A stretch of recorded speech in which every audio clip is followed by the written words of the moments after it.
Magandang araw sa lahat, welcome po ulit dito sa atin channel ang Biyahe y Komida. Maraming salamat sa lahat ng nag-subscribe, indeed.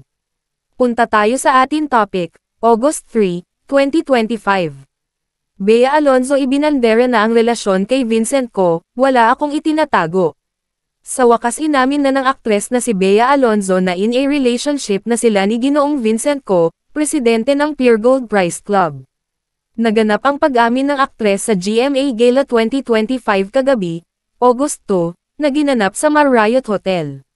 Base sa report ng GMA News, exclusive nilang nakausap si Bea at ang sabi nga nito, "Yes, he is my boyfriend. But I like to keep things private. Wala naman ako tinatago. I think it's very obvious that we're together, and I'm happy.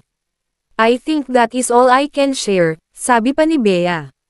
Inamin ng aktres na mas pinili muna niyang manahimik para mapangalagaan ang relasyon nila ni Vincent lalo't hindi naman ito kabilang sa industriyang ginagalawan niya. Bagamat laging nakikitang magkasama sina Bea at Vincent sa ilang events ay hindi ibig sabihin ay showbiz na rin ang huli. Aniya, ups and the downs of my love life, I understand the curiosity. I think the most beautiful things are the ones that are kept private.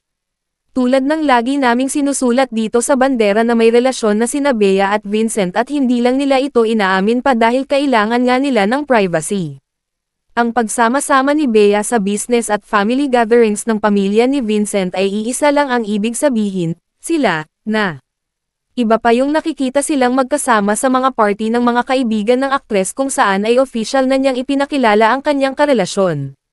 At higit sa lahat lagi ring nagbabakasyon sina Bea at Vincent sa ibang bansa na silang dalawa lang. Ang huli nga ay ang pagpunta nila sa Japan kung saan nila ipinagdiwang ang kaarawan ng binata noong July. Matatanda ang napaparazi na naman sila habang nagmamadali sa airport at nasulat din namin ito sa bandera. Sabi nga ng aming source, wait mo na lang ang announcement nila, pero sila na talaga.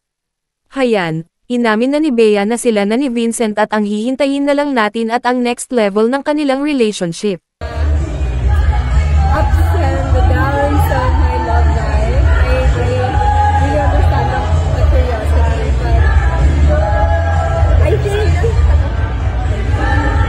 I don't want to say people ruin beautiful things, but I think the most beautiful things are the ones that are kept private. And I like to do that. But for the record, are you guys dating? Is it a confirmation? I think it's very obvious, yeah, that we're together. And you're happy? Yeah, yes, I'm very happy. And I think that's all I can share. Okay. Patuloy na bisitahin ang website ng Bandera para sa mga bagong showbiz balita.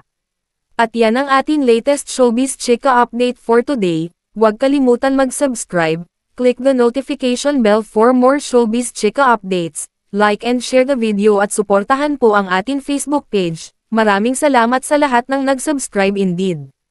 Magandang buhay sa lahat, adios!